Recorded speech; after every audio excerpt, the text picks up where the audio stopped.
తెలంగాణ రాష్ట్రంలో యువత ఛాయ్ కొట్ల కాడ బీట్ షాప్ల కాడ నిర్వీర్యమైపోయి ఉంటే ఇతర రాష్ట్రాల నుంచి వచ్చినటువంటి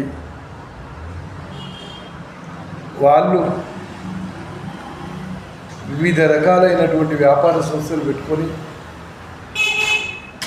అన్ని రంగాలలో ముందరికి పోతున్నారు.